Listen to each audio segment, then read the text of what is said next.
UPF-TV começa agora um programa especial. Nossa equipe acompanhou a etapa final de um debate jurídico que reuniu estudantes do curso de Direito da UPF. Foram 17 duplas em 4 etapas.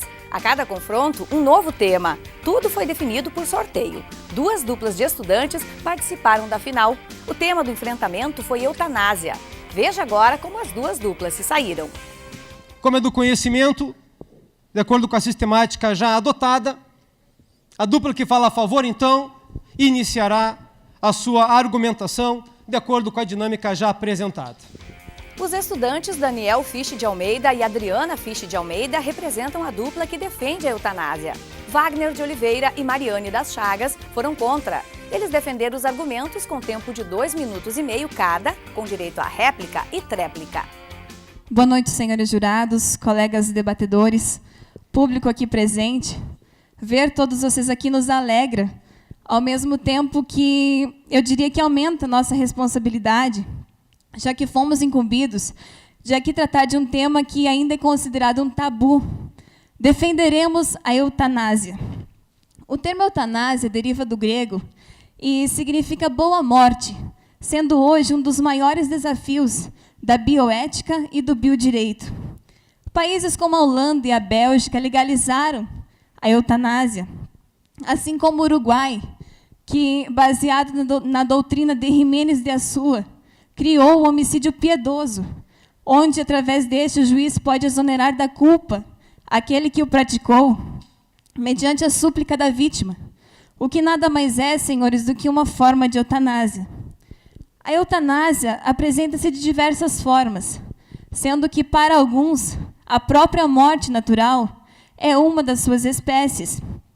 Quanto ao consentimento, ela pode ser voluntária ou involuntária, e, devido ao limite do tempo, nós falaremos aqui de eutanásia voluntária, que é quando uma pessoa consciente se nega a uma sobrevivência de sofrimento profundo, de dor insuportável e de mazelas irreversíveis, sendo que, nesses casos, senhores, a eutanásia é a única forma de pôr fim a este sofrimento.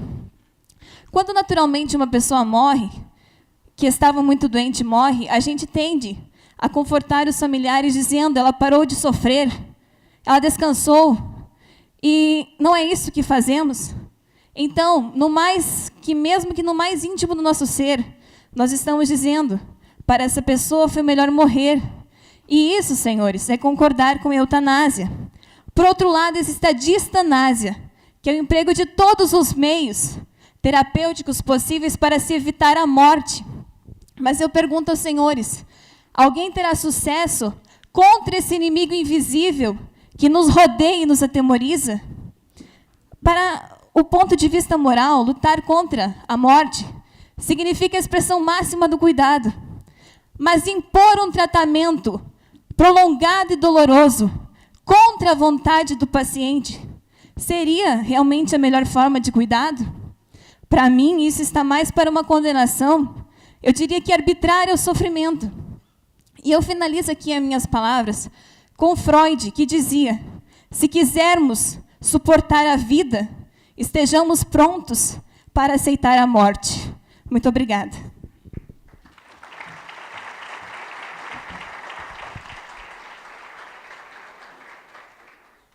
Boa noite a todos. Para adentrar no tema da eutanásia, antes é preciso fazer uma ressalva de caráter constitucional. Isso porque o Constituinte originário inseriu no caput do artigo 5º o direito à vida. E teve o cuidado de elevar a proteção a esse direito ao status de cláusula pétrea, por força do parágrafo 4º do artigo 60 da Carta Maior.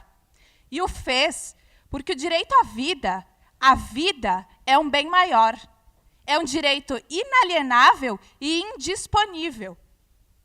Jamais poderá o titular do seu direito ou terceiros impor sua vontade sobre esse direito maior. A eutanásia só significa boa morte sob um prisma etimológico. No plano concreto da realidade, eutanásia significa homicídio mascarado. Mas nós não podemos deixar que um médico seja juiz da vida ou da morte de ninguém. Porque, enquanto ser humano, o profissional da medicina também é passível de erros. A eutanásia não tem nada a ver com o direito de morrer. Está intimamente ligada ao direito de matar. Matar um indivíduo que, por vezes, suplica por um consolo, que por trás de um pedido de morte existe um pedido de vida, que clama por amparo, por consolo. Não podemos confundir os institutos da dignidade da pessoa humana com a morte digna. A pessoa humana será sempre digna, ainda que sua morte não o seja. Abrir um precedente para que se possa, através da eutanásia, atentar contra o direito à vida, significa abrir as portas para que se atente contra todos os direitos fundamentais. E uma vez aberta essa porta, ela logo ficará escancarada e não haverá mais nada que nós possamos fazer. Eu sou contra a eutanásia porque sou a favor da vida, porque a vida é um bem maior, porque eu sou um ser humano e não um animal capitalista. Eu quero que a Alexsi me perdoe pelo mau uso da ponderação, mas eu sou obrigada a questionar e quero uma resposta, caros debatedores. Mais vale uma vida combalida ou um punhado de reais que sustentam essa vida?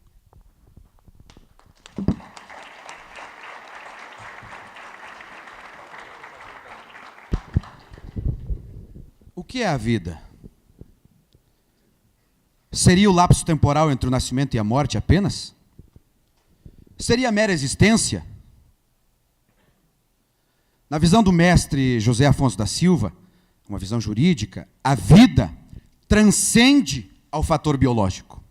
Vida é a capacidade de modificar o ambiente onde o indivíduo atua e existe. E mais, haveria diferença entre viver e sobreviver? Imagine uma pessoa em plena idade produtiva, que trabalha, que cuida da família, que pratica esportes, que tem sonhos. Isso é viver. Agora imagine que essa pessoa, por uma fatalidade do destino, sofre consequências terríveis e fica em um estado agonizante. Não pode mais trabalhar. Não pode mais abraçar os filhos. Vai precisar de ajuda para tudo, para comer, até para as necessidades fisiológicas. Esse segundo estágio é a vida plena que ela vivia anteriormente? Estava certo Nietzsche ao dizer que a vida, quando vencida pela dor, se reduz à infeliz sobrevivência. Bom, nesse sentido, senhores, permitir a eutanásia a essa pessoa não significa tirar-lhe a vida, mas sim abreviar-lhe essa sobrevivência eivada de indignidade. Na nossa Constituição, a vida é protegida, sim, mas no mesmo patamar que a dignidade da pessoa humana. Não há hierarquias. E na visão de Robert Alexi, ironizado pela debatedora, se houver confronto entre direitos fundamentais, deve ocorrer o sopesamento, ou seja, eles devem se complementar de maneira que um não anule totalmente o outro. Ora, se obrigarmos uma pessoa a sobreviver em um estado vegetativo, não estamos anulando totalmente a dignidade? A Constituição é clara, senhores. Artigo 1º, inciso 3º. A dignidade da pessoa humana é fundamento da República. Poderia haver dignidade nessa vida? E mais, não estamos impondo. Assim como no aborto de anencéfalos, qualquer mãe que tenha o seu feto diagnosticado com anencefalia não será obrigada a abortar. Assim como no casamento homoafetivo, não seremos obrigados a nos casar com pessoas do mesmo sexo, mas aqueles que o quiserem terão o direito. É isso que defendemos na eutanásia. Senhores, por fim, a divergência é o combustível da história. E como encerrastes nos provocando a respeito da vida, acredito que lhe respondi, eu lhes desafio a nos mostrar que existe dignidade em uma vida vegetativa, que existe dignidade em uma vida agonizante. Obrigado, senhores.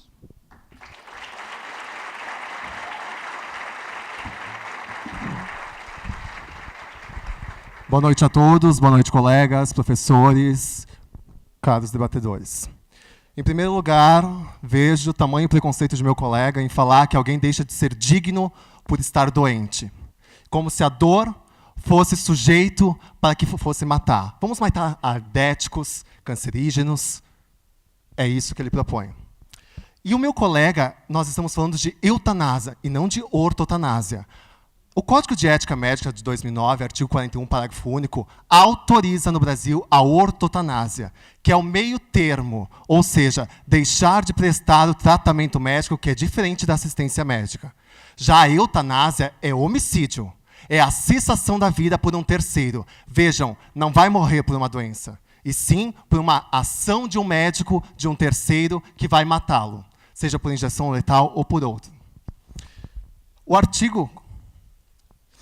Qual o limite do sofrimento? Um país que não tem estrutura alguma, como o Brasil, vejamos vários leitos pelos hospitais afora, vamos discutir a tecnologia da eutanásia? A polícia indiciou em fevereiro desse ano a médica Vitória Helena, do Hospital de Curitiba, que desde 2006 praticava eutanásia em pacientes em grave estado. Uma médica. Até quando nós sabemos que os médicos são deuses em dizer aquela pessoa está em nível fetal, morreu, não se tem mais condições? Apresento a vocês 2 casos.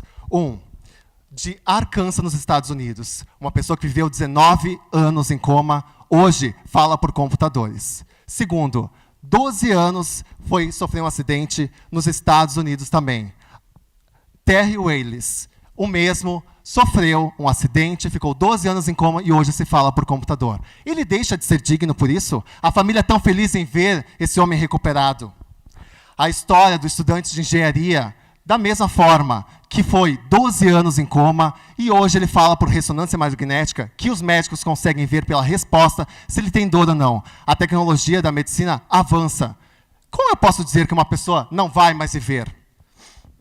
Em termos de crença, como diz meu colega, só Deus que nos deu a vida. E é só Ele que pode tirar. E não alguém que ir lá e tira aquela vida. Nem mesmo a família, porque aí envolve questões até financeiras. Emocional, financeira, que não tem condições de pagar. Ou financeira, da herança.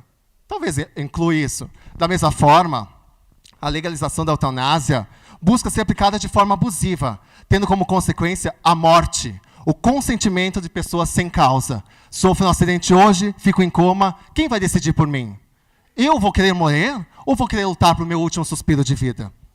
O tabu contra o homicídio é tão grande na nossa sociedade que vemos bombeiros ateando fogo, policiais matando, roubando, civis matando.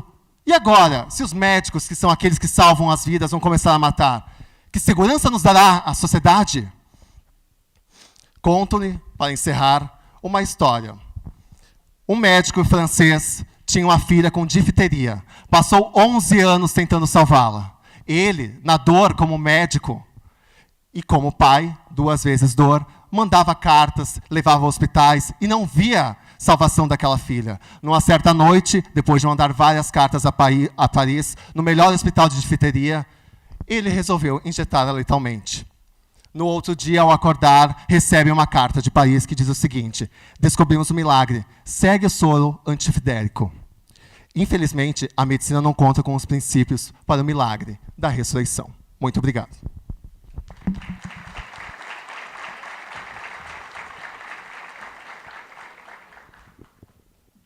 Como sabemos que uma pessoa é doadora de órgãos?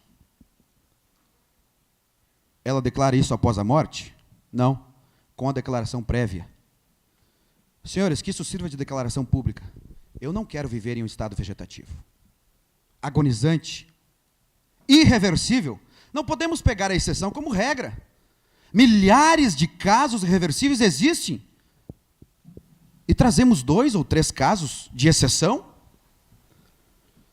Esse discurso de vida como supradireito, que bom que a Constituição protege a vida. Mas, juridicamente, ela está no mesmo patamar dos outros direitos fundamentais. E, senhores, eu lamento lhes informar, na prática, o mundo é cruel. A nossa legislação relativizou a vida. Vamos falar de Brasil? Se a Holanda não serve de exemplo, afinal, são um paizinho com a democracia bem melhor que a nossa, mas vamos deixar eles lá. Vamos falar do Brasil? O Brasil autoriza o aborto em casos específicos. Os nossos tribunais permitem que as pessoas se neguem a realizar hemodiálise. O nosso judiciário permite que as pessoas se neguem a receber transfusão de sangue, sopesando com o direito à religião. E ainda diz, se a sua escolha não implicar no direito dos terceiros, o Estado não pode livrar a pessoa dela mesma. Se respeitássemos a vida como os nossos colegas, pelo que eu cumprimento, tão bem colocam aqui na teoria, senhores, nós viveríamos no mundo de maravilhas. Viveríamos no país de Alice. Não haveria aborto. Não haveria guerras. O que os senhores me dizem das excludentes de ilicitude? Porventura, um homicídio praticado em legítima defesa não finaliza a vida da vítima tanto quanto outro qualquer? No entanto, não é crime. A vida foi ou não foi relativizada? É claro que foi. Mas quando temos uma pessoa em um estado deplorável, que previamente declarou que não queria se submeter a ele, os senhores dizem, não, o direito à vida é absoluto e a eutanásia é suicídio assistido. Ora, senhores, vamos ser coerentes. A eutanásia é o exercício da autonomia e da dignidade. E dizer que a eutanásia é crime no Brasil me parece um pouco inverídico. Qual é o artigo do Código Penal que a tipifica? Não tem. E o princípio da anterioridade? Não há crime sem lei anterior que o defina. O que faremos com ele? Senhores, mais uma vez, eu lhes provoco. A vida é absoluta em nosso ordenamento? Nos provem, e eu paro de defender a eutanásia. Nos provem que a vida não foi relativizada em outros casos tantos e nós adotamos a sua tese.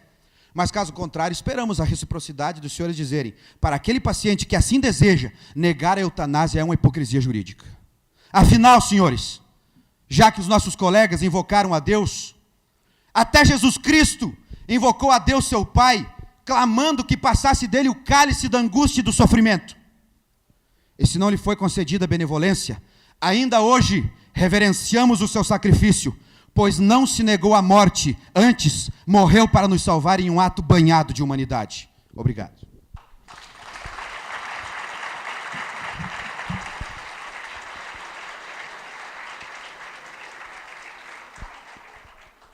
Primeiro, eu preciso lhe contar que quando se está diante do direito à vida, não há que se falar em exceção, de fato, porque a vida é absoluta.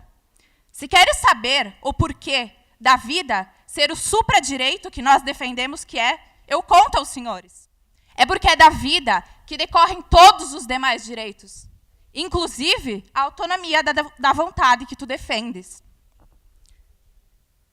Quando se está diante de um caso tido por irreversível, não raramente o paciente já não está mais no gozo de suas faculdades mentais, mas ainda há vida naquele corpo. Naquele corpo jogado sob uma cama de hospital, ainda existe vida. Talvez não uma vida plena, como tu bem colocas, mas existe vida, e não discutimos se ela é plena ou não. Enquanto ela existir, por força do artigo 5º, é nosso dever zelar por ela. Te conto também onde é que está tipificada a eutanásia. Basta a simples leitura do artigo 121 do nosso Código Penal para constatar que aquele que mata alguém responde por homicídio. E é esse o crime que vai ser imputado ao médico ou a quem quer que seja que provoque a morte daquele paciente que não consegue, por si só, defender a própria vida. Quando tu falas em autonomia da vontade, eu sou obrigada a me lembrar que existem milhares de pacientes ali jogados que não mais dispõem da autonomia da vontade. E esses, meus caros senhores, fica a cargo de terceiros decidir se vivem ou se morrem? Acontece que, não raramente, atrás dessa opinião de familiares sobre a vida de um consanguíneo seu, existe um interesse sucessório, arraigado nos bens do de cujos que falece. Somos contra a eutanásia. Somos contra porque somos a favor da vida. Porque enquanto existir vida, não há que se discutir se ela é digna ou não. Não existe diferenciação entre vida digna e vida indigna, porque a dignidade do ser humano é intrínseca à sua figura de ser enquanto humano. Se não pudermos mais fazer com que esse paciente retorne à sua vida comum e plena, que pelo menos lhe amenizemos a dor, mas que jamais sejamos a mão que põe fim a essa vida e que assina o atestado da morte, que repudia os direitos fundamentais e a Constituição Federal como um todo, simplesmente porque o Estado é débil em fazer valer as garantias que inseriu na sua Constituição. Não coadunamos com a morte, por isso não coadunamos com a eutanásia.